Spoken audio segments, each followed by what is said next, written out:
Hi, I'm Lou with another episode of My Car Story, and today we're out in Barrington at the Supercar Saturday. Come on out, you'll see some amazing cars. That said, I met Ray. Ray, what's your last name? McBride. McBride. And Ray, you brought an unusual car for today. What did you bring today? Yeah, thanks. I brought a 1989 Chrysler TC by Maserati. Now, you were sharing how many of these when you're at car shows do you see? Actually, in the 5 years I've been going to shows, I've only seen one. One. Yes, sir. So let me grab the camera. We'll go right to our featured attraction.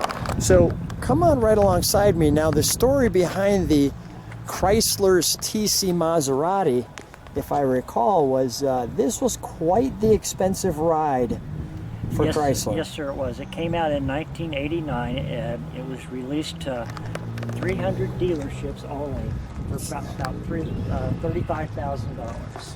So only 300 dealers had it, and the production was pretty low. Yeah, there's a total of 7,301 of them built. They were actually built in 89 and 90. At the end of 90, they still had 3,500 of them left, so they rebadged those as 91s. So there was really 2 years / they turned it into a third year. We'll take an overall look at the side. Now, what was the challenge with these cars? Well, the main issue was Lee Iacocca had the LeBaron, the Chrysler LeBaron, which was designed by the same designer as this car. This car was supposed to come out in 1987, but it wasn't ready until 1989. Iacocca released the 88 LeBaron, the LeBaron GT, and it was in all the dealerships. It was in all of the dealerships for $18,000. The next year, this came out, and they only put it in 300 dealerships. They wanted to try to make it an exclusive car, and the price for this car when it came out was $35,000. So 35, almost doubled the price. Double. Those rims look difficult to clean. They are very difficult. Okay, all right. So they doubled the price, and the public said, we don't think so. Right, and I mean, plus it was only in 300 dealerships compared to all of the dealerships. Now share with me, you've got the Pentastar and... Yeah, it's the Chrysler logo and the Maserati Trident. It's a printed Trident, I believe is what it's called. Got it. And obviously it's a convertible, but we've got the hard top on. I'll show everybody the back end of it.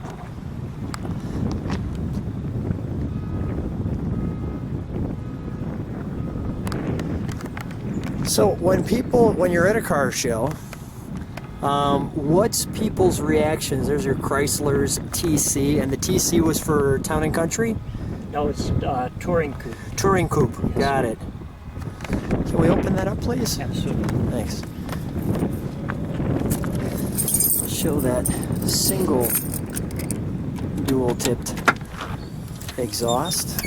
And notice there's the markers. So, you know, one of the things when you're making a car that's going to be twice the cost, you could see all of the nice carpeting on the interior of this. There it is with the top down. I'll give people a moment to pause that information. You're going to see this interior. They really made it quite plush. Anyways, here's some of the Wikipedia information it appears to be. So there's a real good article, by the way, on Wikipedia about the car. Much details. There's your prices. Some of the development. And you can go on to Wikipedia and just pull that up. You'll be able to see that yourself. Let's take a look at the interior, shall we? One of the things we'll shove that. May I open the... Go right in. Thank you. One of the things right off the bat you can see is it has this large door, and that door is all leather. We've got your gauge there. One other badge that I thought was important was that one.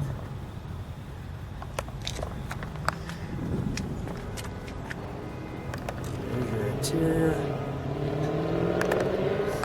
Now there's some interesting pieces to this interior. One is this little button set here, which is the tonneau and the top.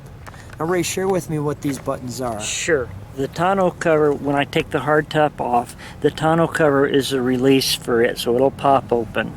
Then when I put the soft top up and lock it down, the button here locks the pins down in the back. Gotcha. So they're locking systems. Correct. And before we get to the instrumentation, well, I'll give you just a quick overview.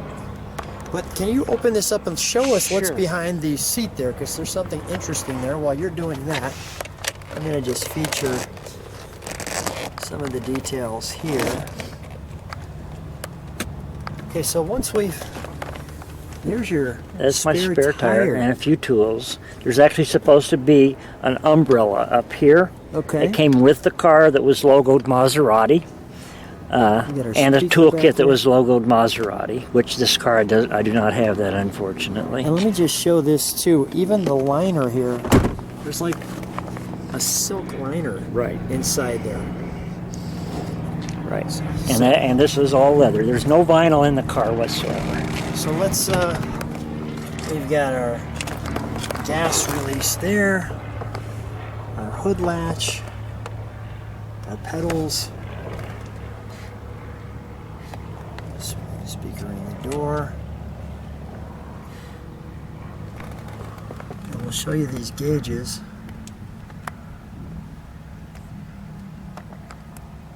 Now the boost was an add-on. We've got our, I'll get the key out there. We have our air conditioning,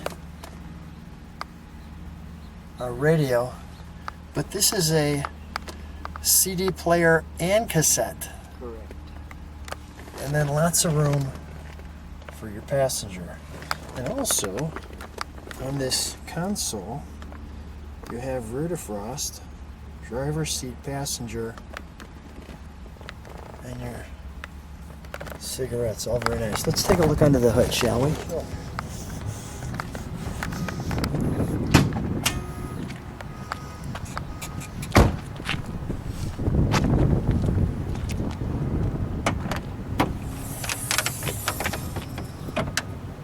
So I just want to show that hood opening space. Now Ray, you were sharing with me, based on the year, you have different engines. So this is an 89, so it had the Chrysler Turbo 4-cylinder. What were some of the other option engines? Yeah, they made this in 89. They also made, they put the Maserati engine in some of them. Maserati built their own engine. It was a 2.2 liter dual overhead cam 16 valve engine that was putting out about 200 horsepower. What does this one put out? This puts out, it's actually the Shelby Dodge GT engine, but they had to detune it because this only has a 3-speed transmission. If they hadn't detuned it, it would be 175 horsepower. Since they detuned it, it's only putting out about 160 horsepower. Also in 90, they built some of the cars with the V6 Mitsubishi 3.0 liter engine. At the same time as Chrysler was working with Maserati on this, they were also working with Mitsubishi, so that's why they were using the Mitsubishi engine. So sometimes as you get older, you see a different model engine under here. Correct. Got it. All right, well let me just show, there's your washer fuel fluid. And the color on this one is? It is light yellow pearl.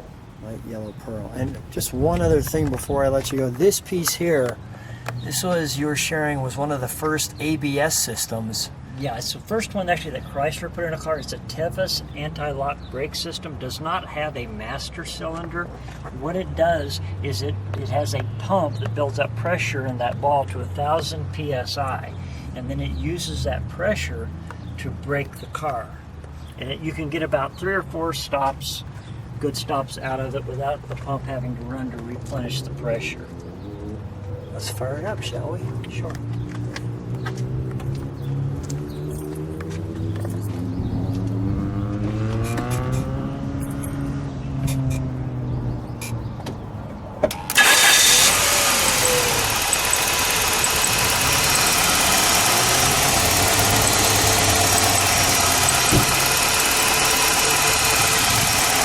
Barrington engine mount here.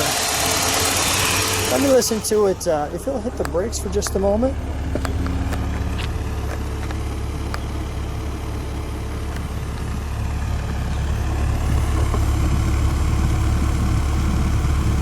Give it a rev, please, Ray.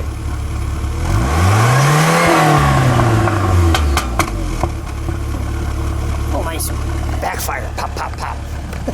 It sounds good. I don't know if it's supposed to do it, but it sounds good. Yeah, it does. I just want to show, too, on the clock, that right there, that very 80s digital look to it. Let's shut the hood and hop on out. If you like what you see, subscribe to the channel. Hit the like button if you like this car. If you don't like this car, you can hit the thumbs down. Ray, let me have you stand right there. First of all, thanks for sharing your very 89 expensive car and keeping it in such great shape. Thanks so much for being on the channel. Really appreciate it. Well, I appreciate it. Thanks a lot. I really enjoyed it. You did a great job. Well, thank you. Thank you, Ray. Bye-bye.